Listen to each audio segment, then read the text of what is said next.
Out of the huts of history's pain, our ancestors bled and died. But with strength and willpower we overcame to restore the Virgin Islands' pride. To preserve the beauty we devised a plan to obtain ownership of this precious land. Educating your people is the golden key to maintain the success of this territory. Oh, how radiant are your daughters, and how wealthy are your sons. Your beaches boast your beauty, and your success is second to none. Green and brilliant are your hillsides, they replenish our hopes and pride. Oh, beautiful Virgin Islands, your qualities can never be denied. May God richly bless this territory. May we ask three things of thee: courage for our great leaders, that they may rule our destiny. We ask for wisdom for our people, that they may live in harmony, and understanding for our children, that they may cherish this legacy. Oh, how radiant are your daughters, and how wealthy are your sons. Your beaches boast your beauty, and your success is second to none. Green and brilliant are your hillsides, they replenish our hopes and pride. Oh, beautiful Virgin Islands, your qualities can never be denied. Oh, beautiful Virgin Islands, your qualities can never be denied.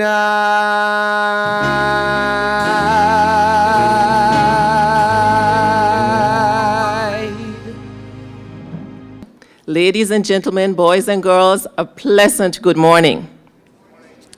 We are here today to celebrate yet another Territory Day. This is the 4th annual celebration where we have been visiting our story. We visited our story, our political history. We visited our story where our story continued, and today again it continues the independent spirit of our people. Without further ado, I would like you to help me welcome the Premier and Minister of Finance, Dr. the Honorable D. Orlando Smith, to give remarks. Welcome him. Thank you, Madam Master of Ceremonies. Good morning, everyone. I'd like to especially say good morning to the Honorable Minister of Education, Honorable Myron Walwyn, and the Minister of Health, Honorable Randy W. Skelton, and of course, Ms. Ward, the Cabinet Secretary, and Mrs. Walwyn. And the Leader of the Opposition, Honorable Julian Fraser, and anyone else who I haven't seen at the moment. I'm so pleased to see all of you who have joined us in this annual celebration of Territory Day under the theme, Our Story, the Independent Spirit of Our People. More than 50 years ago, the British Virgin Islands emerged as a territory following the dissolution of the Federation of the Leeward Islands. This separation gave rise to the resolute, independent spirit of the Virgin Islander, from our own self-government to the development of our people and this territory. Today is a celebration of the heart, soul, and strength of the Virgin Islander, and the territorial milestone that we have made since defederation. I can still remember the stories of our strength that my father shared with me. For example, how we became resilient tradesmen and women with farming, fishing, and owning mom-and-pop stores of yesteryear, like Lagoon Plaza, the Bargain Center, Pace Setter, and many more. The soul of the Virgin Islands is reflected in a deeply rooted faith and belief in God to see the Virgin Islands through every stage of its development. It is the intercession of prayer warriors that have kept God's blessing and protection on our territory. Our churches have played a vital role in providing a strong spiritual foundation for our society. They were instrumental in establishing the building blocks for a modern education system. This is because our forebears understood that educating our people was the key to our success. For example, our first high school and community college are deeply rooted in the vision of a BVI, where many generations of students will be able to contribute to the progress of the territory. The success of this vision was most evident with the first graduation class of the newly accredited H. Laverty Stowe Community College a few weeks ago. The determination of our people has allowed us to seek ownership of our lands, to build security for future generations. This is most evidenced by the many structures in our territory named after pioneering British Virgin Islanders like late H. Laverty Stowe, Joshua J. Smith, Terence P. Lettsome, Willard Whitley. We have inherited this beautiful land with bountiful resources, allowing the development of landmarks that are fantastic additions to our tourism product. These include the Tortola Pier Park that is now a wonder for tourists and locals alike, the Queen Elizabeth II Park, helping us to stay fit and healthy, and the Noel Lloyd Positive Action Movement Park that reminds us of the mobilizing power of our people. Our strong sense of identity has been the catalyst for us to have greater control over our destiny on the world stage. Now the BVI is a major player in the global economy through our financial services industry. Who we are as Virgin Islanders is seen in our music, literary arts, and debates. It has given birth to a territorial emblem such as song, dress, colors, and our new territorial pledge that clearly demonstrates a commitment to keep the BVI an ideal place to live, work, visit, and do business. As we reflect today on what this means to each of us, I'm pleased that we are reenacting three vital stories from history's pages with Samuel and Mary Nottingham, the Quakers, the Kingston Church for the Free Africans, and Christopher Fleming and his gun. These historical events highlight how we found a voice and used it to build Virgin Islands pride, to remind us of how our forebears took advantage of the opportunities given of freedom and land wealth and used them to shape the BVI we know today. They demonstrate how our ancestors stood up for constitutional rights then and why we must remain actively engaged in matters of territorial interest even now. As parents and grandparents, let us use these historical stories to start conversations and teach our young people about what it truly means to be a Virgin Islander. Ladies and gentlemen, boys and girls, let us take pride in our culture and embrace the virtues that are unique to the Virgin Islander: resourcefulness, resilience, integrity, willpower, unity, and a clear sense of direction in all things. And we do so, I want us all to take note of what is going on in the world today, take note of Brexit, and consider where we as a BVI Islander, as the British Virgin Islands, need to be. I commend the Minister of Education and Culture, the Honorable V. Walwyn, and his team at the Ministry for their diligence and creative energy in keeping Territory Day alive. This Territory Day, we must continue to forge a new dynamic and work collectively to achieve more progress together. Thank you. Thank you, Honorable Premier. I'd like to recognize the Deputy Premier and Minister for Natural Resources and Labor, the Honorable Dr. Kedrick Pickering and Mrs. Pickering, His Lordship, the Honorable Mr. Barry Leon, the Honorable Dr. Hubert O'Neill, and the Honorable Melvin Mitch Turnbull. At this point, we would like to invite the Leader of the Opposition to the podium, Honorable Julian Fraser. Please help us welcome him. Pleasant good morning to you all.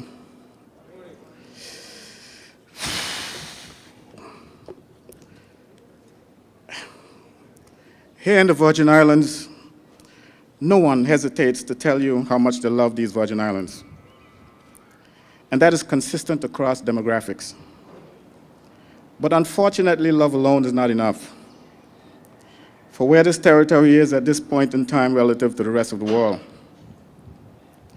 you need to establish ties that are tangible. And even so, what's tangible for one may not be tangible for all. For some, ancestry is tangible. To others, inheritance is tangible. Family could be a tangible tie also. And yet, to some, birth alone is not enough.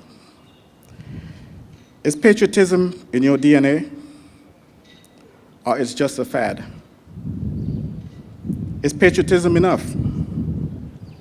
People need to demonstrate their feelings in a way that is clear and unambiguous. Yes, you say you like,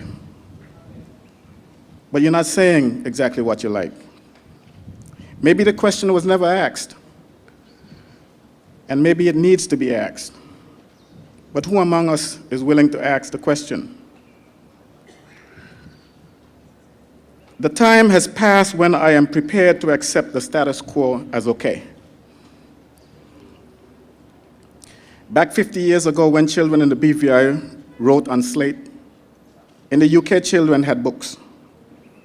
At the same time, when children in the BVI navigated the dark of night with a lantern, children in the UK had electricity. When we were still walking barefoot and using a mule for transport, people in the UK had shoes and access to the lorry. No one can convince me that what was right when I was a child is right today, because there has been a shift towards equality, primarily as a result of globalization and a functioning United Nations that didn't exist some half a century ago. What I am talking about is not advancement in isolation, or is it in relative terms? It is absolute. I speak of equality between the man in the BVI and the man in the UK, where access to the internet is equal, computer technology is equal, use of smartphone is equal, access to Amazon is equal, Bing works for both of us just the same, access to capital is equal, and most importantly, is access to a university education. So I made my point, and I am convinced that I am right about my position regarding the status quo.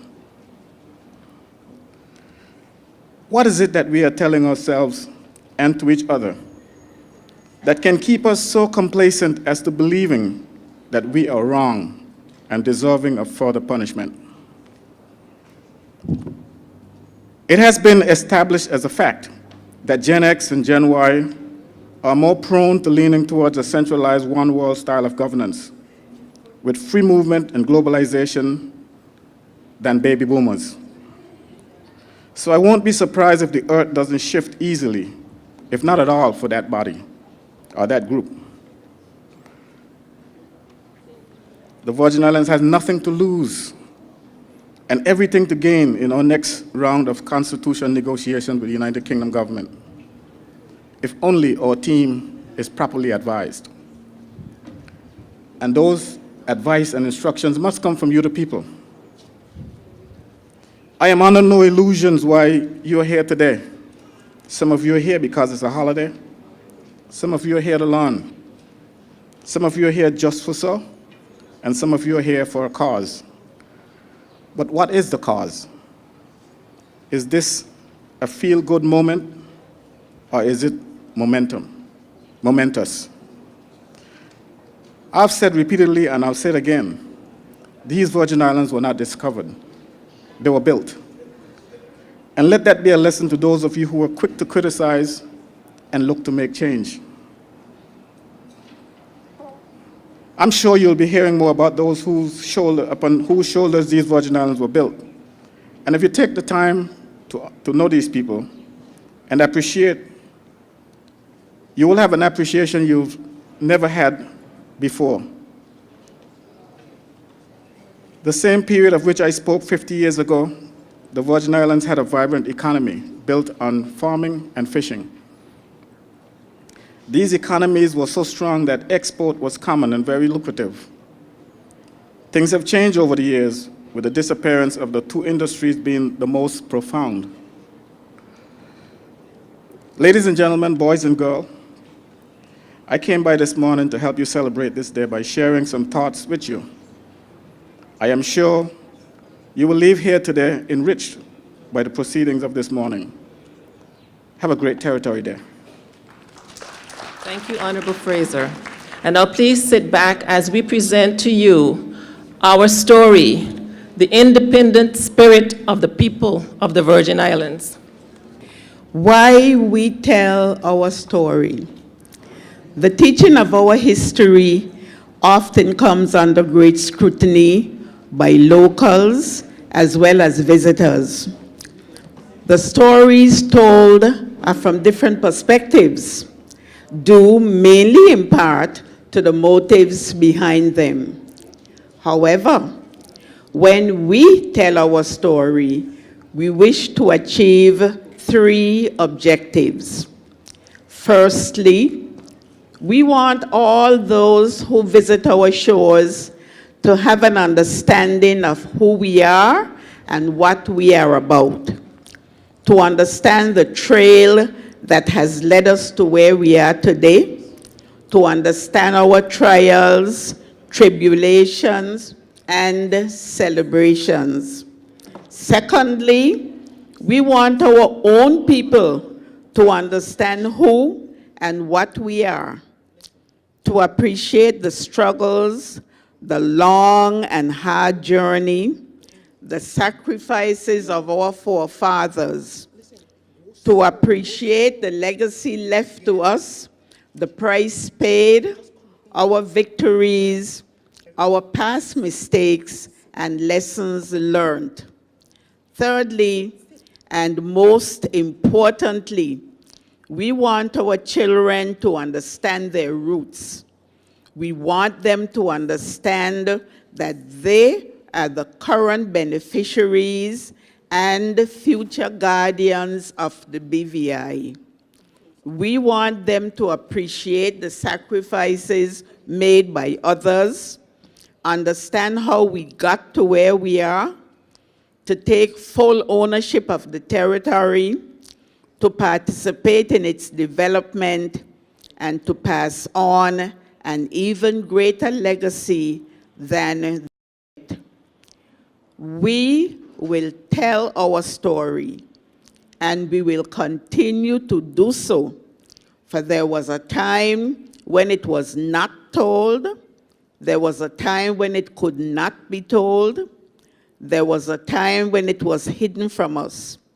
We want our children to understand our resilience, our fortitude, our prayerfulness, our ingenuity, our principles, our humility, our inventiveness, our resourcefulness, our entrepreneurship, and our independent spirit. Thank you.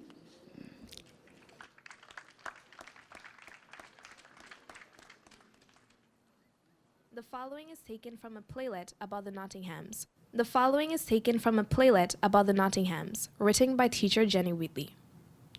Our story begins in the year 1776, on the eastern part of Tortola, in a place called Nottingham Estate. The entire region, and indeed the British Virgin Islands, were under the institution of slavery. Samuel and Mary Nottingham, English plantation owners, saw it fit to end their participation in slavery, thus freeing their slaves and turning the estate over to them. The estate was to remain the property of the freed slaves and their generations that follow. All about the Nottingham estate and the descendants of the slaves. Is this really Long Look? Where is our Nottingham estate? Yes, this is Long Look, and your estate is just where you left it. Permit me to say a few words about this area called Nottingham Estate. In 1776, the same year as the United States claimed its independence from Britain, Mary and Samuel Nottingham God-fearing Quakers who owned Nottingham Estate, now known as Long Look, freed their slaves and made them a deed for the property as compensation for the service after returning to England. They also furnished them with a letter of advice suited to their new condition. In the letter to the freed slaves dated September 9th, 1782, a letter which Jasper Rapsat had in his possession, the Nottinghams admonished their freed slaves to be circumspect in their behavior and to live honestly. I now challenge the descendants of those slaves to erect a monument somewhere on the estate to honor the Nottinghams. In addition, I would like to suggest that some historian challenge the claim made by Barbados and other areas of being home for the first free slaves in the Western Hemisphere.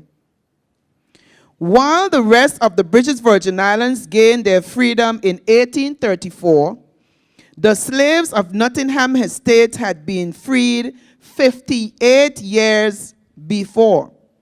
That is the reason for Long Look descendants to be thankful and celebrate 240 years of freedom. This, my children, is what the letter reads.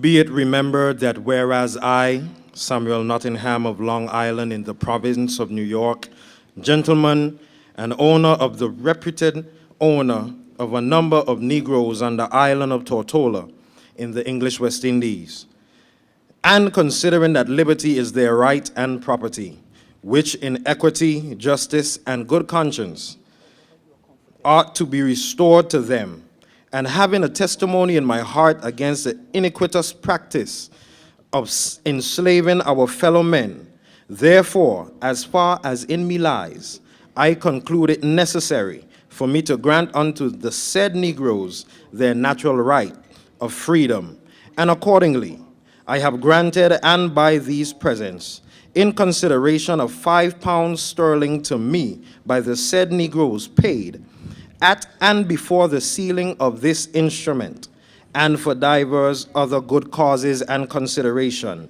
me thereto moving, do grant, bargain, sell, release, assure, and confirm unto all and every of these said Negroes their liberty and freedom as fully and amply as though herein particularly and respectably stated, and moreover, I, the said Samuel Nottingham, do covenant and grant for myself, my heirs, executors, and administrators, to and with the said Negroes, respectively, that they and each of them shall and may enjoy their freedom and any estate real or personal which they or any of them may acquire with the let suit, hindrance, or molestation of me or my heirs, or any person or persons claiming or to claim by, from, or under me, or them,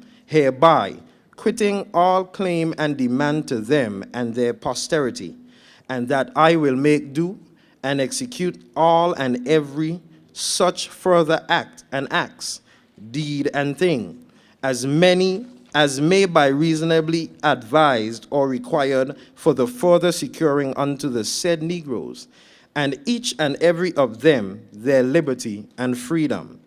And moreover, I do grant and direct that a schedule of the names of the said Negroes be annexed to this indenture, and that these presents operate thereupon as fully as though particularly inserted, in witness whereof I have hereunto set my hand and seal, the 31st day of the 6th month in the year of our Lord, 1776, sealed and delivered in the presence of Nicholas I, and Sarah 1. Signed, I, Samuel I. Nottingham.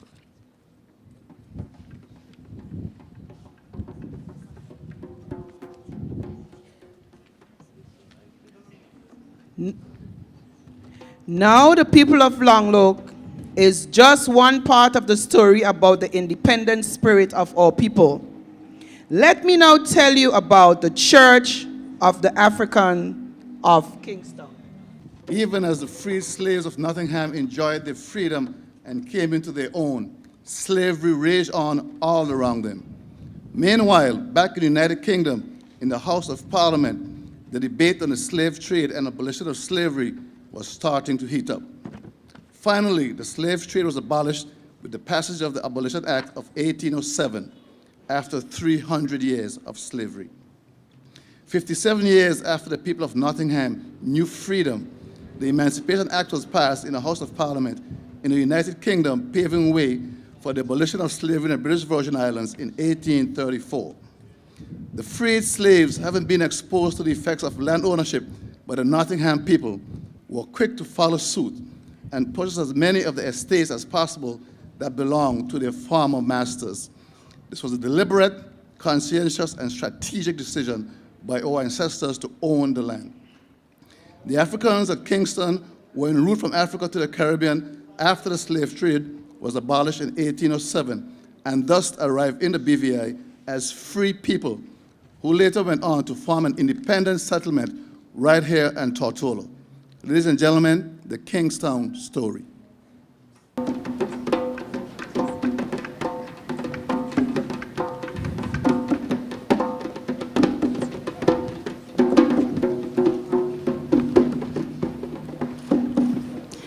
Good morning, ladies and gentlemen. I accept the protocol already established. It is always interesting to examine the experience of free people who existed during the era of enslavement and plantation life. And the liberated Africans at Kingstown are an example of such a group of people. But in this examination, it's very interesting and important to really talk about and look at the very nature of this freedom. Testimonies given by the African apprentices themselves, as they were sometimes called because they were apprenticed at the beginning to different masters and mistresses throughout the Virgin Islands, revealed that regulations enforcing this very freedom were thwarted. And, in another sense, the liberated Africans were not really free to be their authentic Igbo, Moko selves. These are the ethnic groups that they came from. They, in fact, underwent a similar process of cultural shift and formation that had happened to the Creole Virgin Islander population. Creole, in this sense, just means born here, born on this soil. For example, although there's a hint of an Igbo chapel somewhere in the hills of Kingstown, as stated in the oral history interview with Mr. Rowan Roy, these liberated Africans were initially baptized as Methodists, the very same denomination that the majority of the enslaved population were. And by 1840, the established Church of England had become involved, and St. Philip's Anglican Church was established at Kingstown. This is the only remaining structure of the village. Another example of the cultural shift is shown in the fact that even though they had come off 4 ships that were brought to the Virgin Islands between 1814 and 1815 with full Igbo Moko names listed, by 1861, when they petitioned the British Crown for help in restoring the Methodist Chapel, they now had Virgin Islander names. A few examples of these names: Richard Hodge, James Chalwell, Caroline Fraser, Catherine Nibbs, Louisa Titley, and Olivia Donovan. Yet they were legally entitled to freedom, and a sense of independence had to have been given to them by that very fact. But in a sense, their independence was forced upon them, as they were not accepted by the groups which already populated the Virgin Islands, not by the whites, not by the free blacks, and not by the enslaved population. the village of Kingstown had become an isolated social experiment. Between 1814 and February 1815, 4 ships, the Manuela, the Venus, the Candelaria, and the Atrevido, were intercepted and brought to Tortola. Well, the slave trade had been abolished by Britain in 1807, and the British Navy was intercepting slave trading vessels traveling through their waters. These particular 4 ships happened to be on their way to Cuba. These liberated Africans were Igbo, Moko. This, by the way, also happens to be the largest ethnic group which came into the Virgin Islands during the transatlantic slave trade. Of the 1,318 who were brought to Tortola, 248 died of an intestinal infection. They just came through the Middle Passage, leaving 1,070. Of these, 352 were assigned to His Majesty's military and naval services, while 647 were indentured. According to Isaac Ducan, the fate of 71 is unknown. 2 orders in council really regulated the Abolition Act of 1807 to enforce the treatment that all liberated Africans were to receive. For example, dominant aim of these regulations that they were to be stated that they were to be really apprenticed. They were to be apprentices and learn trades. They were not to work in the field, in the sugar fields, as the enslaved population did. They were to be tradespeople. They were not to be treated in certain ways. They were not to be split, for example. Families were not to be split. Husbands and wives couldn't be separated if they existed. This is something that happened commonly with the enslaved population. However, by 1823, it wasn't discovered that they were, in fact, working in the fields. In 1823, of 291 apprentices, 200 were indentured as domestics, and it was discovered that they were engaged in the cultivation of the ground, or as herdsmen. In a letter dated 4th of August, 1821, Henry Clement, who was the acting collector at the time, executive authority had, by the way, been vested in the collector of the islands, the Virgin Islands. Clement referred to the unfortunate African apprentices and to the deplorable state of the indentured lists. For example, they were lent out for hire at St. Thomas and St. John and weekly required to come back and remit to their masters. Clement advised that many had run away to those islands. In other cases, masters had left the Virgin Islands. Unknown numbers of them had been assigned to new masters without any notice being really documented.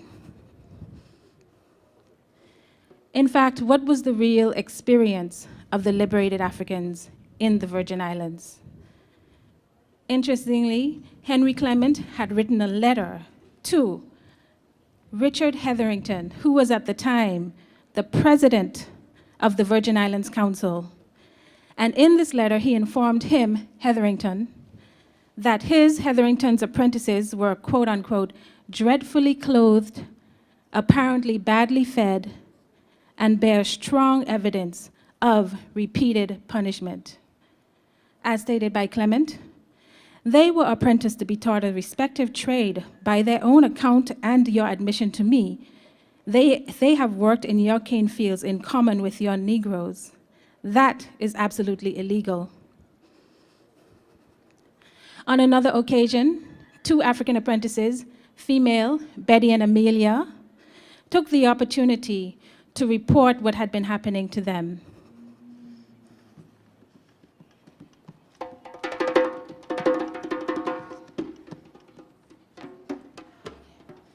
We would like to report to this court, sirs, that in fact, we have been badly treated by planter Mr. Henry Clinton McLean. We are in fact worked in agriculture and we are receiving punishment which we do not deserve, sirs.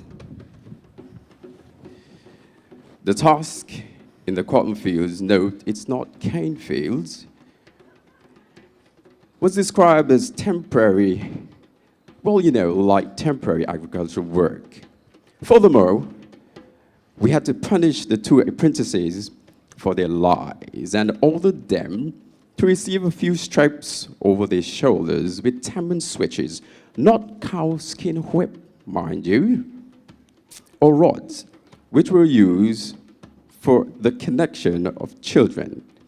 But note, they were never flogged, nor cut, nor lacerated. In fact, there was a petition from the Council and Assembly of the Virgin Islands dated the 5th of March, 1823. The inhabitants of the Virgin Islands, I mean the planters, wanted Britain to completely remove this population from the Virgin Islands when their period of indentureship ended.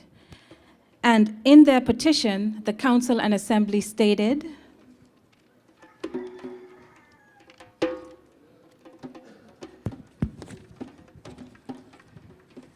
we represent that at the end of their indentures, there will form a distinct class of persons, for it does not appear that they will amalgamate either or either with the free persons of color, or with the slave population.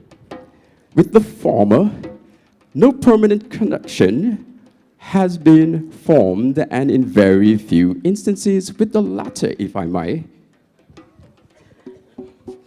furthermore, two commissioners' accounts, John Dugan and Thomas Moody, referred to the enmity between the slaves and the poor African apprentices, to the daily exhibition of fights and quarrels in the streets, in which the poor African apprentices were sometimes opposed to the slaves, sometimes to the poor free black and colored people, as well as to the whites. References were repeatedly made to the contempt with which all these groups viewed the liberated Africans. On their part, the liberated Africans returned the sentiment. Why did this happen? What was really going on? What were the factors that can explain this? The fact is that there was competition over scarce resources. The liberated Africans were tradesmen and had become the competition of the whites, free blacks, and even the skilled enslaved persons on the island. In fact, the free blacks were entirely dependent on their own initiative. There was no master or mistress there any longer once you became free. You were on your own.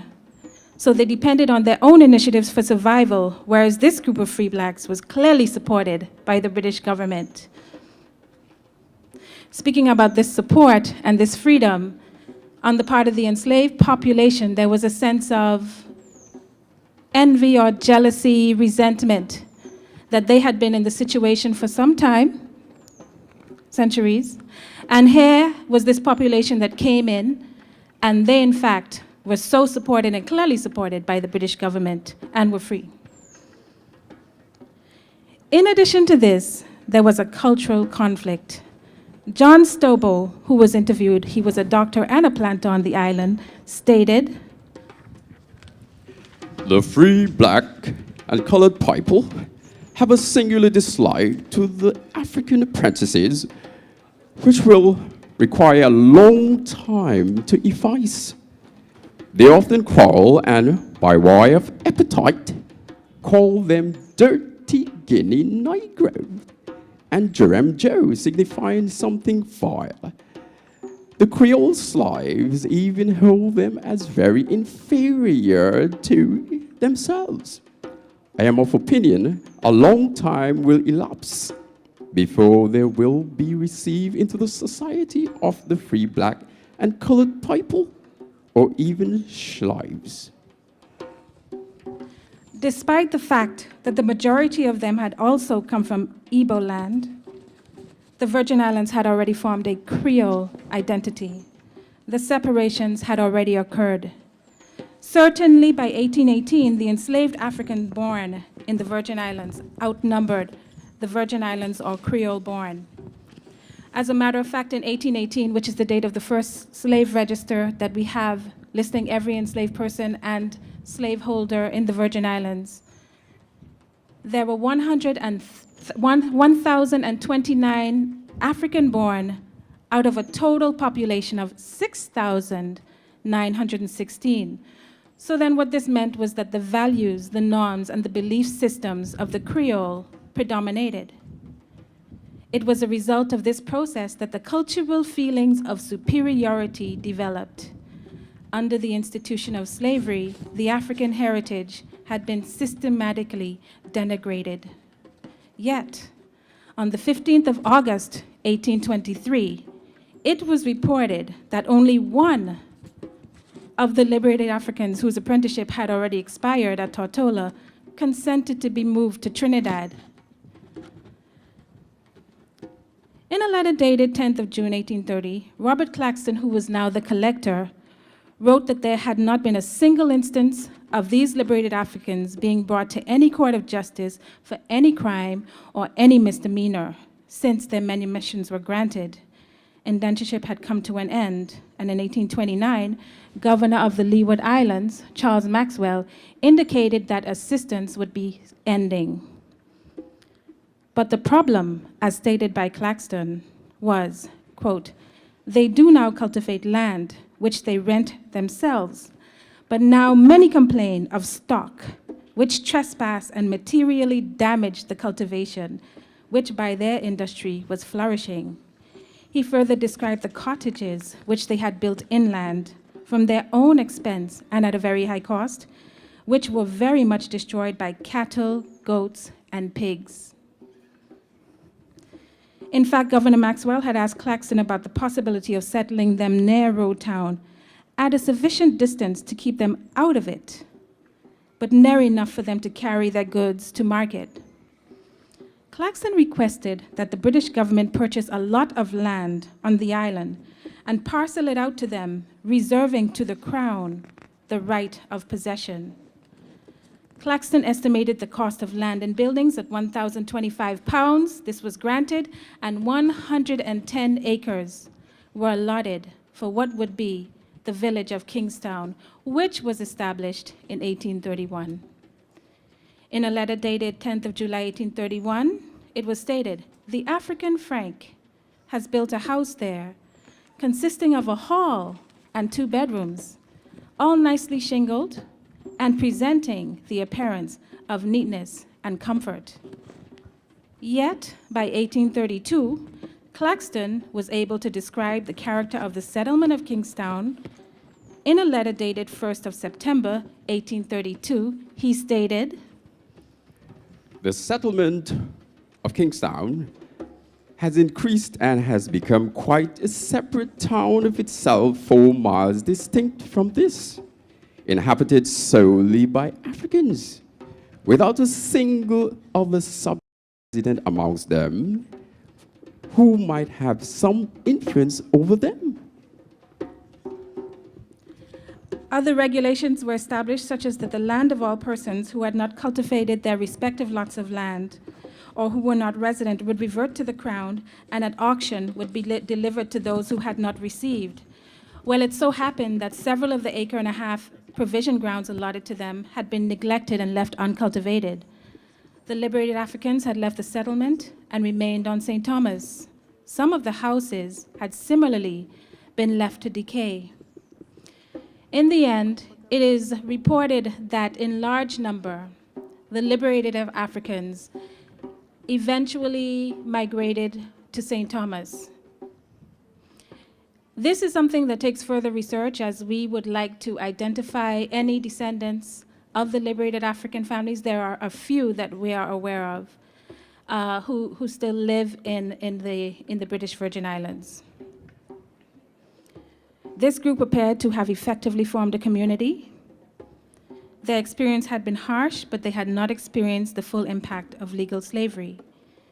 The enslaved population in the Virgin Islands at this point had yet to be emancipated. I'm now going to make a few comments about the history of restoration work and the organization, the nonprofit to which we belong, the Association for the Preservation of Virgin Islands Heritage, which is trying to carry out a restoration project of the African burial ground at Kingstown. We can say that the first restoration attempt began in 1861, when they themselves sent the petition to the UK asking for help to repair their chapel. The Secretary of State for the Colonies responded, I have to express my regret that I am unable to entertain this memorial. It appears to me that the liberated Africans ought, by their own labor, to be able to keep their chapel, which was built for them at public expense. By the 1970s, Father Perry Gore, who was at St. Paul's Anglican Church, would hold Evensong monthly at St. Philip's. In addition, he ensured vegetation was removed and the site cleaned, the first step of restoration work.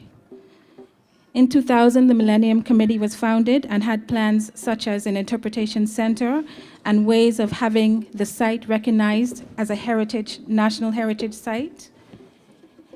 In or about 2006, working with Father Julian Clark and St. George's Vestry, the governor, the Millennium Committee, Dr. Michael Kent had the stilts installed to shore up the structure. In its last reiteration in 2013, the Millennium Committee received funding and the structure was stabilized.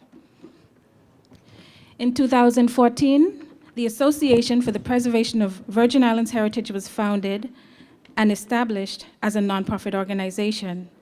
Its initial project is the African Burial Ground at St. Philip's. The graves in the adjacent cemetery are unmarked.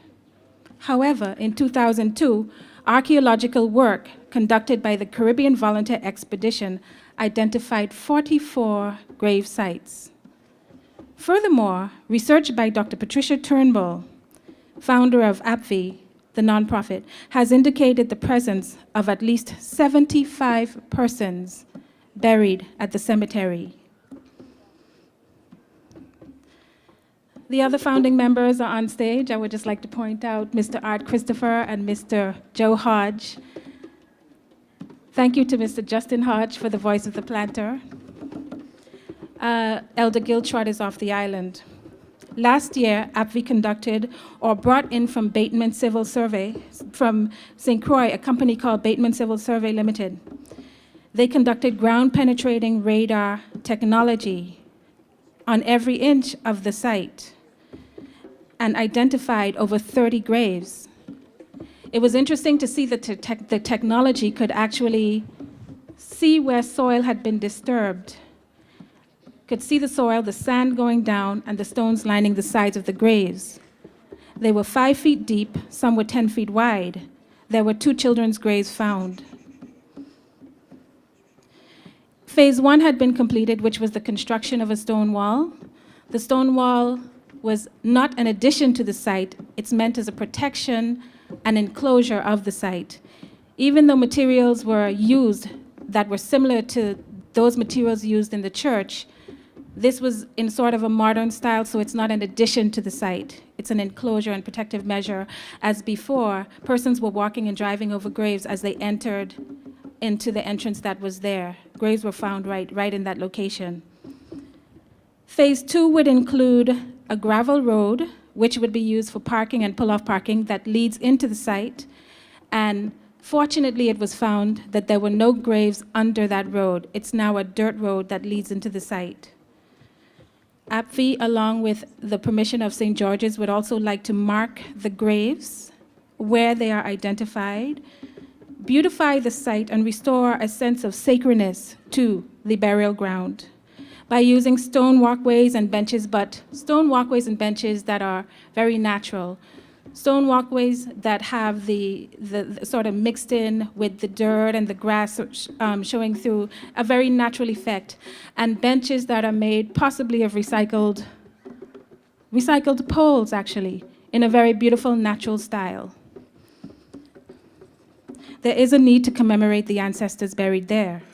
We would like to have either a memorial with the names written on there, or the names written on stone markers, perhaps lining the walkways, with information such as their date of burial and their age when they died, pertinent information. Also, we would definitely like to interpret the coal pit, which is found at the rear of the site. Up until this point, AbbVie has been working with St. George's Church under the auspices of a conservation agreement, which is provided in the National Parks Trust Act and provides for collaborative restoration work between landowners and nonprofit organizations such as AbbVie. If you would like to support AbbVie or become a member and support in any way, please let us know. Please contact any of the members here on the stage, and Mr. Art Christopher can always be found at Mellow Moods. Thank you. Who is Christopher Fleming? Well, open mouth. Look how this story jumping out. What can I say about Christopher Fleming?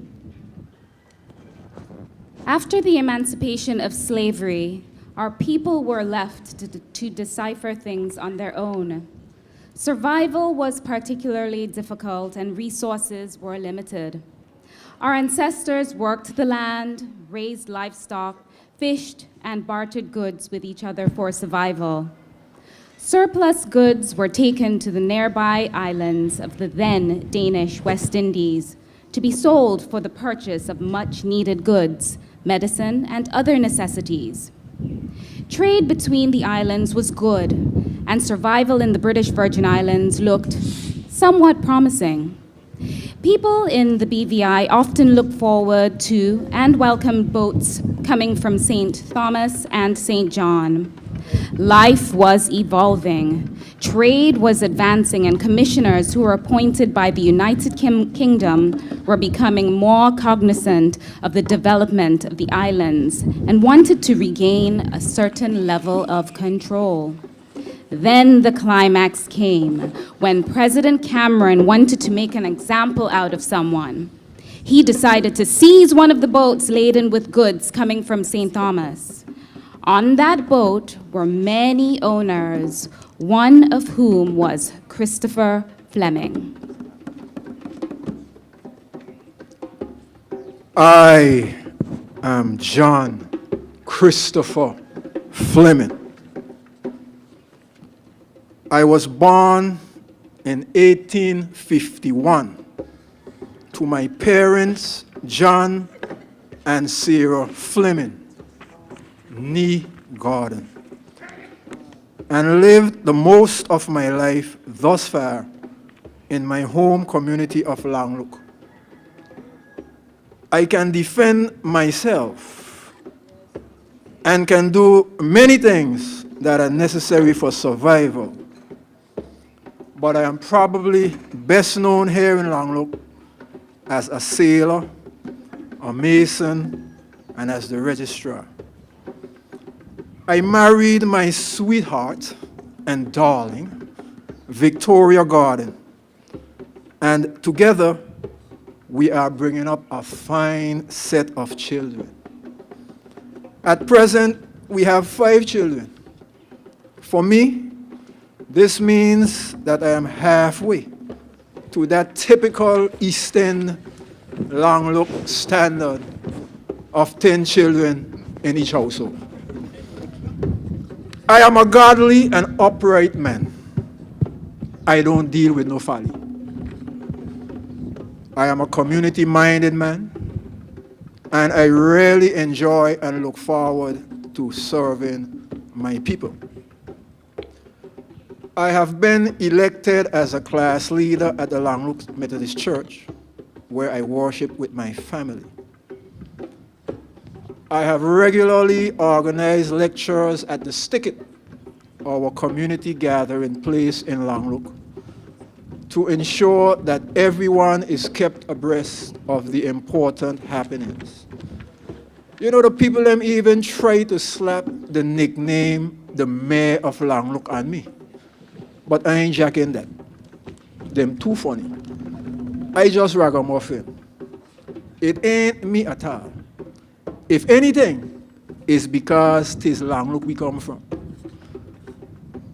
As a little boy growing up, as soon as I get big enough to be able to understand, my father sit me down and tell me about Langlook and what a special community we are.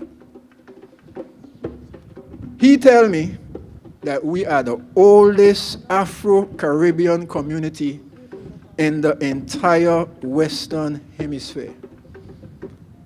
As I grew older and started going on the sticket, I heard the elders there talking about the history of the community, about our African roots and heritage, about our indomitable spirit. Langlook people always stand up and fight for what is right. We always look out for each other. We always share. We are always kind to strangers. God first. Honor your mother and your father. Respect your elders. And remember the fortunate. That's the Langlook way. We are a tough people with a rich history and a massive culture. Yeah, man, Langlook and that Langlook way was and still is one of the greatest inspirations in my life. Langlook people don't trouble anybody, and we live in peace and love. So tell them, don't come Langlook with no folly, and don't mess with Langlook people and Langlook people things, because we gonna defend. So that's basically how I get here then. I, man, was just defending Langlook people, and Langlook people them things. This is exactly what happened. We're going direct, okay? You are getting it from the horse's mouth, okay? This all took place last year, in 1890. Now, Langlook is a real community, and we is real people. The elders would say, we as free slave, we don't know how to behave. I ain't quite sure what it is, but all I know is Langlook people got each other back. We work together on every front. No family or individual is left behind. And this village certainly raises every child. So there we were, coming from St. Thomas on one of our usual runs on Jacob Garden boat, the village bell. I was one of the deckhand. Everybody know I'm a part of that crew. I don't need to lie at the front. Langlook people love the sea. It is in our blood. But then again, we love the hill and our cultivation. That in there too. I can't stay away from any one of them for too long. The same way, I can't stay away from my Empress, my sweet pea Victoria. Langlook people don't beg nobody for nothing. Okay? We work hard. We work together. We pool our resources. We share, and we do our thing. That's how we survive and thrive from everything from 1776 up until now. Don't mind I say Jacob Garden boat. He didn't build it by himself, and he didn't own it by himself, and he certainly didn't operate it by himself. It was a togetherness thing. Pay attention to the name of the vessel, as she basically belonged to the community. Now, God first, love, unity and togetherness is the secret, the strength of Langlook. And like Samson's 7 locks, when these foundational principles and core values are cut off and could no longer be found in the community of Langlook, like Samson, the community will grow weak and die in humiliation and desperation. I don't ever expect to see this scenario in the Langlook that I know and love. But then it's 1891, and as they say, nobody knows what the future holds. So I pray to the Most High God to remember Langlook. We had a successful trip. Everything sell off in St. Thomas, and the boat was rammed going down. We had coal, produce, fish, cattle, honey, straw walk, and salt on this run. Consignments from many families in the community.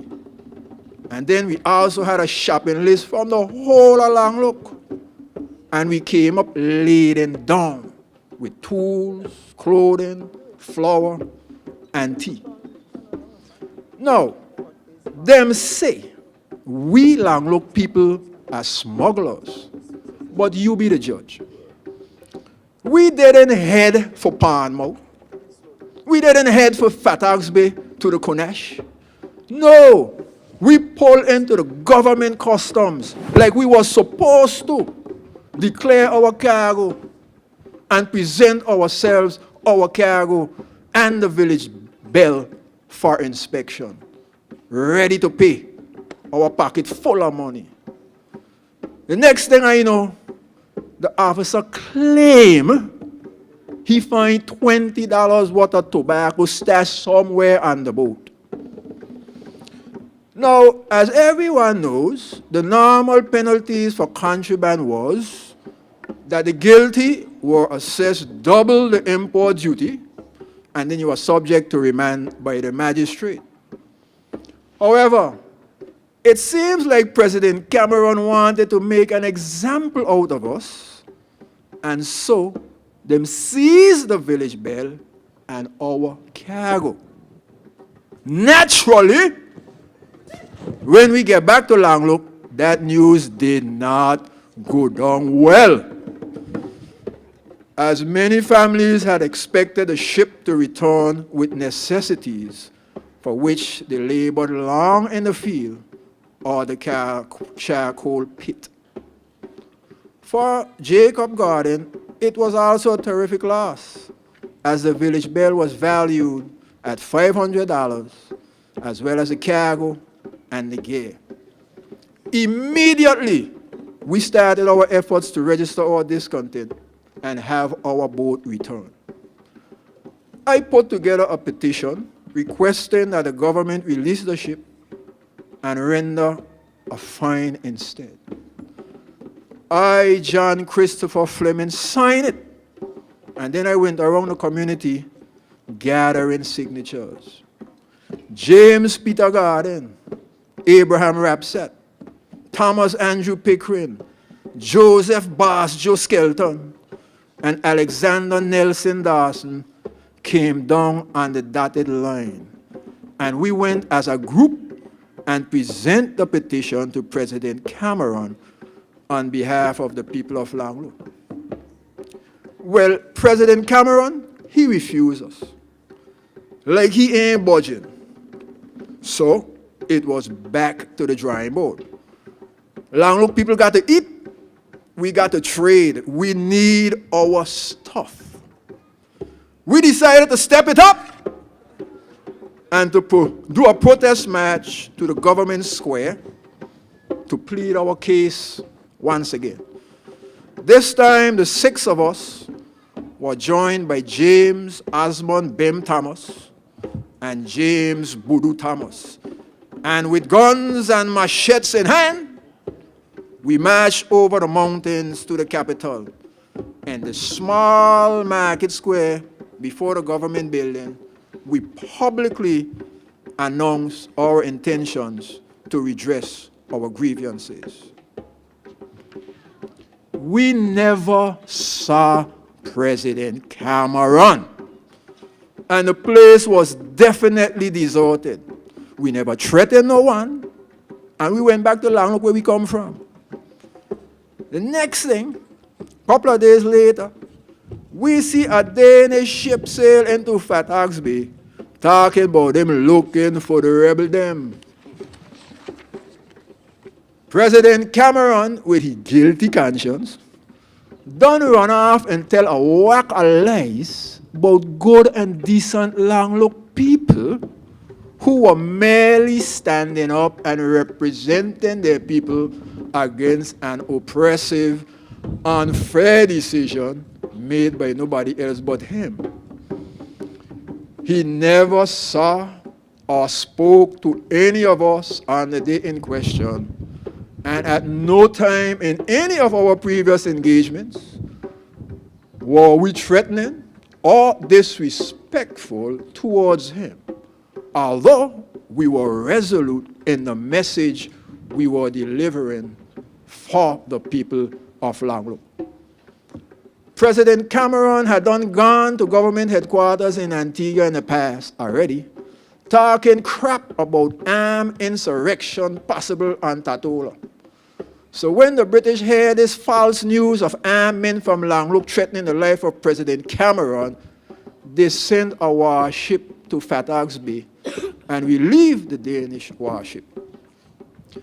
A contingent of British Marines set up a base in the Eastern Methodist Church and proceeded to terrorize the Langlook community, talking about them searching for firearms. They arrested all 8 of us, calling us rebels, and hauled us away to Antigua to a farce of a trial, as it was not by a jury of our peers, and it was based on lies and false accusations from the very top of the fountain, President Cameron himself. So, of course, no one would listen to our Langlook truth. It was a done deal, albeit a mere illusion, because it seems like falsehood had won. But time will tell. We know you can't beat right with might. Everyone was sentenced to 6 months imprisonment, except Nelson Dawson, Thomas Pickering, and I. We served a year. They said that I was the ringleader, and they were my generals. We are no rebels. But if you insist, know then that we are rebels for a righteous Langlook cause. I am John Christopher Fleming, the original Langlook ragamuffin soldier. So when they ask you, tell them, I say, Langlook we come from. 'Tis Langlook we come from. Langlook we come from. Nobody take away for our freedom. Thank you.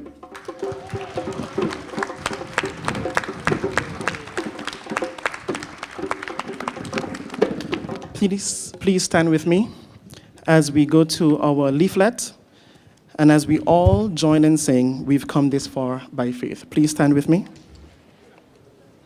We've come this far by faith, leaning on the Lord, trusting in His holy word. He's never failed us yet, that's why we're singing. Can't turn around. We've come this far by faith. We've come this far by faith, leaning on the Lord, trusting in His holy word. He's never failed us yet, that's why we sing. Can't turn around. We've come this far. One more time, we've come this far by faith. We've come this far by faith, leaning on the Lord, trusting in His holy word. He's never failed us yet, that's why we sing. Can't turn around. We've come this far by faith. Oh, can't turn around. We've come this far by faith. Thank you. You may be seated. Our story is a story of struggle, a story of opportunity, a story of decision.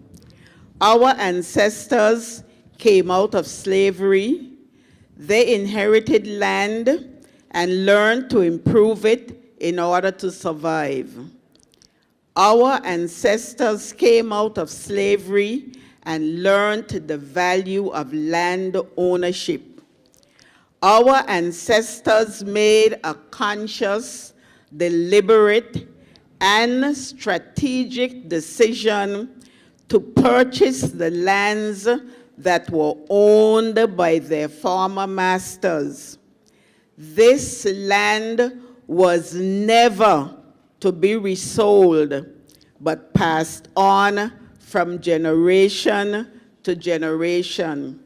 I repeat, in the hearing of British Virgin Islanders, this land was never to be resold, but passed on from generation to generation.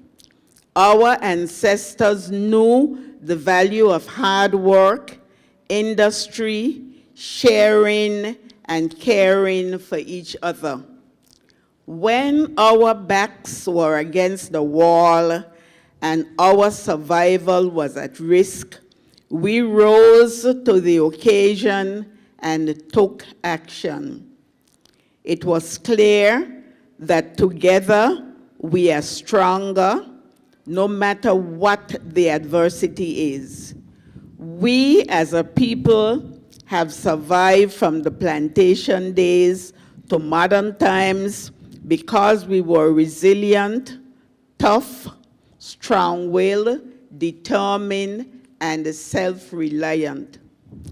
Our people own the land that they lived on and chartered their own course because of the independence land ownership brings. And here I would like to digress and say, I could remember hearing my grandmother always say, when I walk out my door the morning time, I stepping down on what is mine. And we learned the responsibility that independence demands. We see this as our house, and in our house, our rules obtain. I repeat, in our house, the BVI, our rules obtain. We have been like this for a very long time. We make no apology for who we are or how we are. We make no apology for who we are or how we are.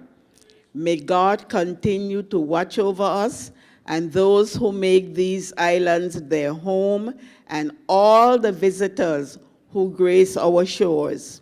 May we never forget from whence we came, the legacy we have to protect, the future we have to secure, and the story that we must tell.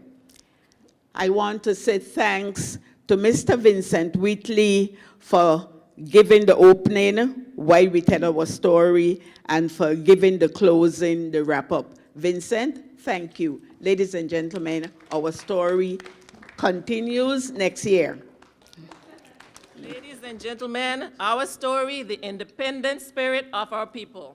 We have Samuel and Mary Nottingham, Ms. Marsha Henry and Soniel Pickering, Dr. Catherine Smith giving us that comprehensive story of the freed Africans, and my brother, the one and only, Bertrand Letzam, Washasha X, as Christopher Fleming. Please join me. Miss Blyden and her, they were fantastic. We all got the story, right? I want an essay tomorrow, 100 Okay, I'm joking. Okay, school's over. Once again, please give them a round of applause. Well done.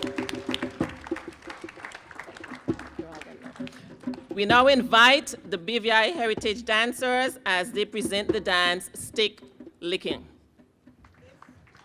Production was done especially for this. The Heritage Dancers was asked to do an African piece, and Heather, our choreographer, put this together, Stick Licking. Varisa, I didn't know you were still in this.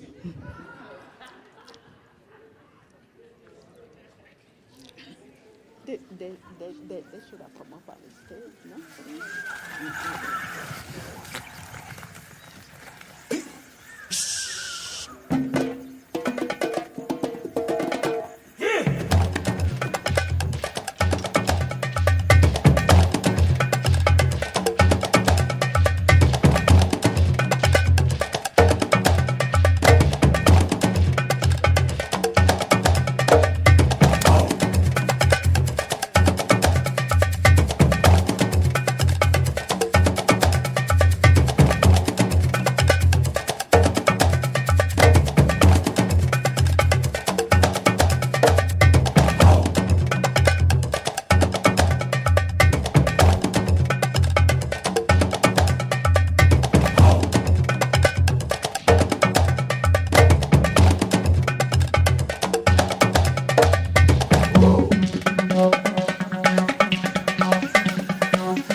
BVI Heritage Dancers as a stick dance.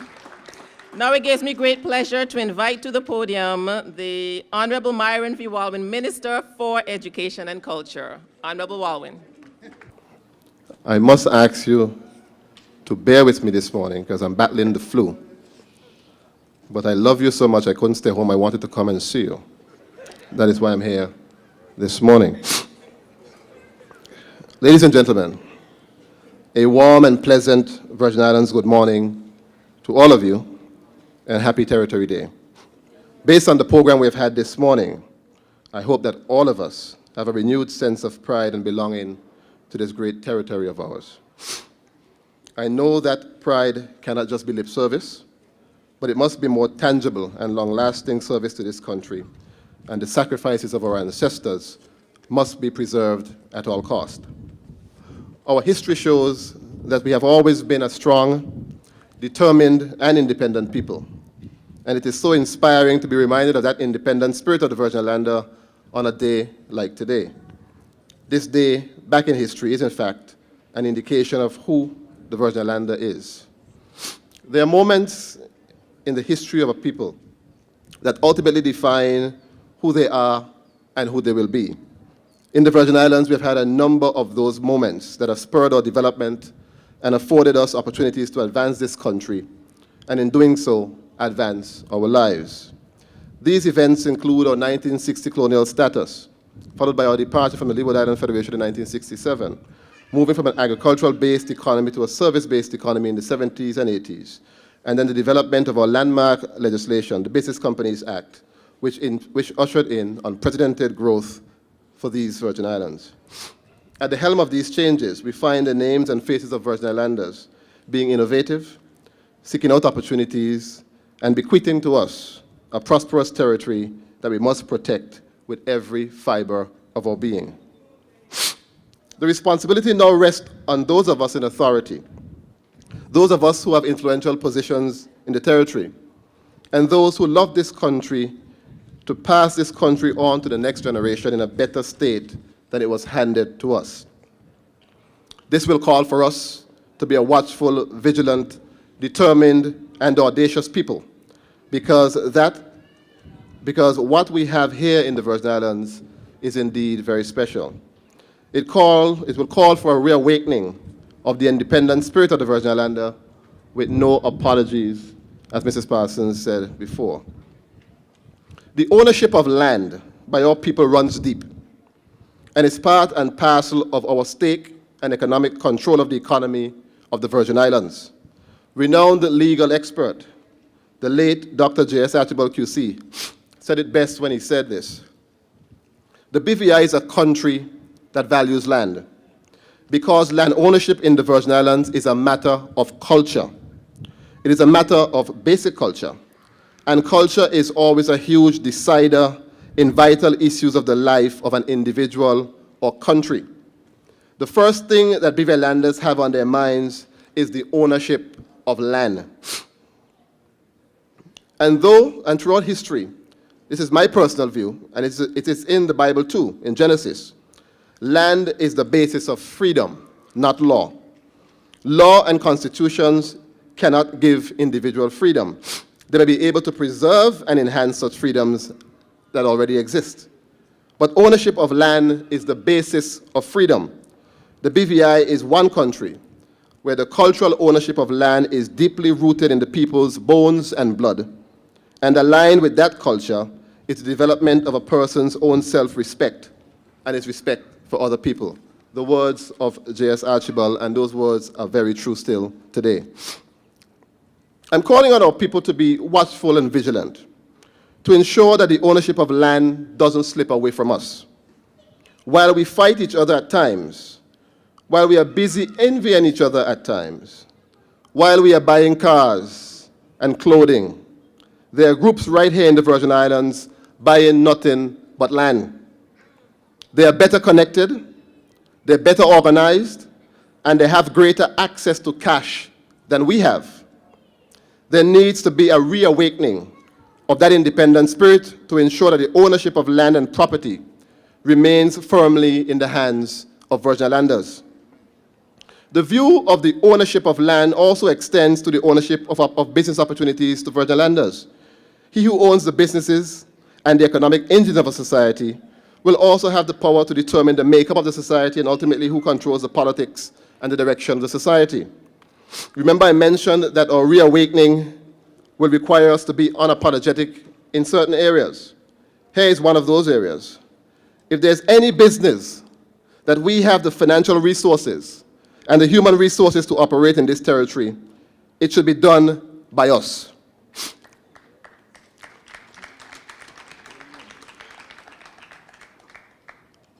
Whether it be the supermarket business or the construction business, once the competency and the financial resources are available, it should be done by our people. I say it is time for a reawakening of the independent spirit of the Virgin Islander.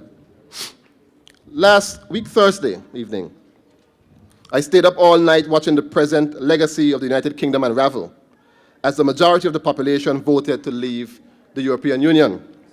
It was a moment in history that I honestly didn't believe would ever happen in my lifetime. And now today, those persons who voted to exit the European Union are now saying that they made a mistake. They voted on emotion, fear of migration and other issues. And as recent as this morning, there's been a call for a new referendum with over 4 million voters. There is no doubt that the relationship between Britain and by extension the overseas territories have been beneficial to the Virgin Islands. But here we have a decision being made thousands of miles away, based on emotion and cynicism that has such a profound effect on our little territory in the Caribbean archipelago? Do you think that while they were voting in that referendum, they thought about us here in the Virgin Islands? Do you think that they thought about how it would affect us here in the Virgin Islands? Do you think they thought about how being in the EU benefited our economy? I say again, it is time for the reawakening of the independent spirit of the Virgin Islander.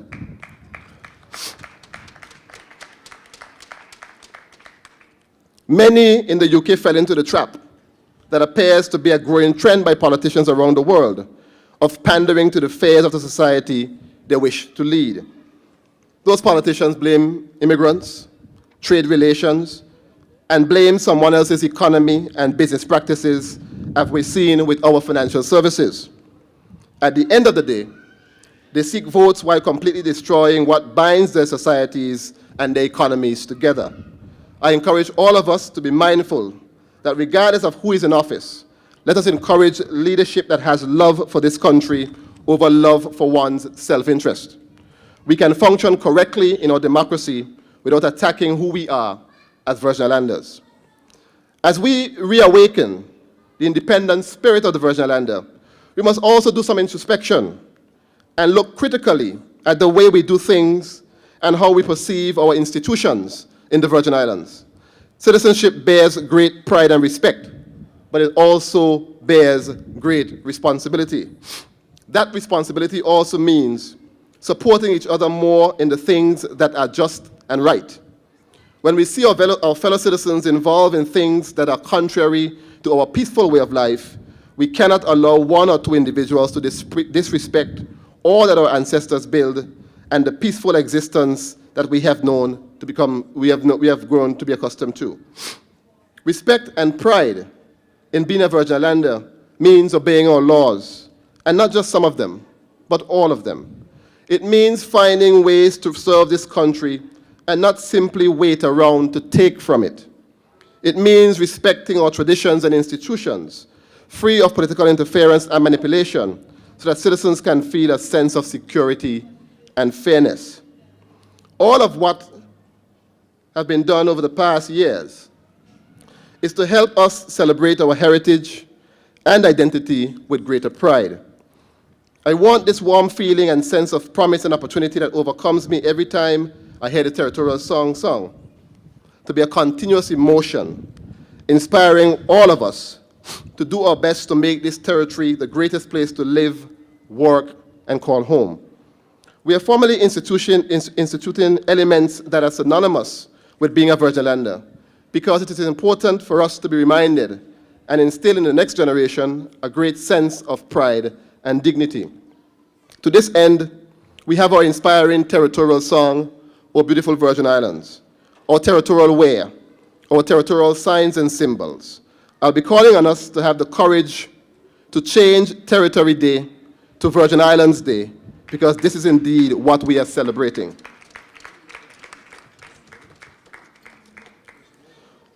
When we took on the necessary step to develop a pledge for this territory, we wanted to ensure that persons within our community had the opportunity to contribute to such a momentous step in our development. As we did with the territorial pledge, territorial song and dress, we sent out a call so that our national pledge can be written by Virgin Islanders seeking to participate and demonstrate their national pride by making such a contribution. From this effort, I am pleased that we were able to bring together a cross-section of individuals, and the pledge that we have today was a fusion of two generations of Virgin Islanders. Notable educator and poet in our community, Dr. Quincy Lettsome, and a bright and patriotic young lady, Camille Spen. Together, their sentiments and their words will call for us to cherish, respect, and love these Virgin Islands. I would love to ask Dr. Lettsome and Ms. Spen to please stand and be recognized.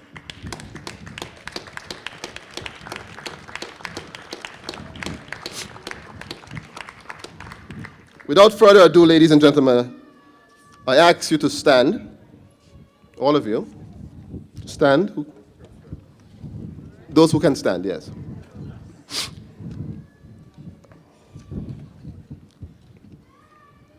Place your right hand over your heart. And join me as Virgin Islanders and residents of this territory for the first time reciting our territorial pledge. It is at the very bottom of the program.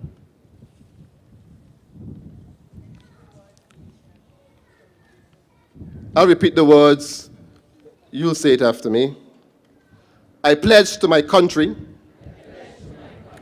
the territory of the Virgin Islands, to encourage national pride and dignity, render patriotic service, promote justice for all, be true to God, and remain dedicated to these Virgin Islands. Thank you very much. Give yourself a round of applause for being so obedient. We recognize that just like our territorial song and dress, we want to ensure the right protocol is set and our pledge is held up high and respected by all. The pledge is to be recited at national occasions such as Territory Day, HLFG Stout Day, and when hosting USBVI Friendship Day, as well as within our school assemblies, graduations, and other official functions. The pledge is to be recited after the singing of the territorial song with right hands over our hearts and standing at attention. Permit me to also offer thanks and appreciation for the committee that spearheaded the development of our territorial pledge. The committee was chaired by Honorable Doris Christopher and comprised of cultural stalwart Mrs. Eileen L. Parsons, Mrs. Brenda Letsamtai, and Mr. Theodore James. Give them a round of applause for the good work that they continue to do. And I'll say this to you, it is not easy coming up with ideas every year for Territory Day. Virgin Islanders and friends, as we leave this ceremony this morning, and as we move on with our respective lives, I ask that all of us collectively look at opportunities in which we can make positive and meaningful contributions to the growth of our country. All of us must do our part to ensure that as the Virgin Islands has done so much for us, that we give back so the next generation of Virgin Islanders also have the same opportunities that we had. May God bless you all, and may God continue to bless these Virgin Islands. Thank you. Good morning, all. I bring gratitude on behalf of the Honorable Dolores Christopher, who is present, but is a little under the weather today. I hope I can do this as well as you, Dolores. We want to give gratitude to all the people who participated in today's program. And this program took us a lot of energy to get it to where it is today. And I think you should give all the participants a round of applause for a job well done. To Mr. Darrell Sanderson, the Gen Y Factor winner, for singing the territorial song.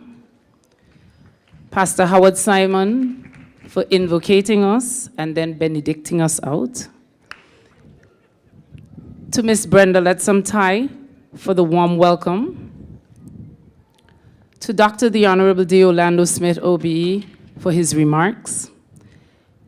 The BVI Heritage Dancers, of which Miss Parsons couldn't be a part today, but trust me, she was tapping her feet. To Honorable Julian Fraser, RA, for his remarks. And then for the participants of the feature presentations, the Nottingham Estate story, led by Miss Eileen, Honorable Eileen L. Parsons, OBE, and written by Vincent Wheatley. The Church of the African Stays by Dr. Catherine Smith and her drummers. And I Am Christopher Fleming by Washasha X. And all the actors that participated in the feature presentation today. But we want to make special mention of the principal and students of the Just Van Dyke Primary School.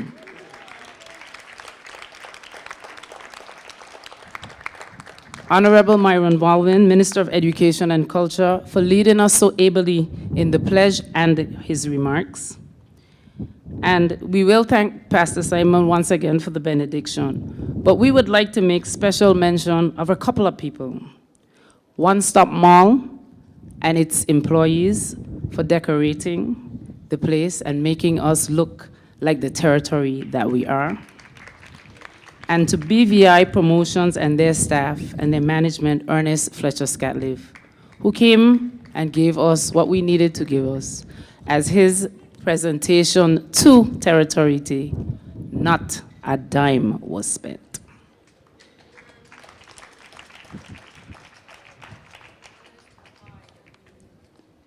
Popeye Scatliff, Ernest Scatliff.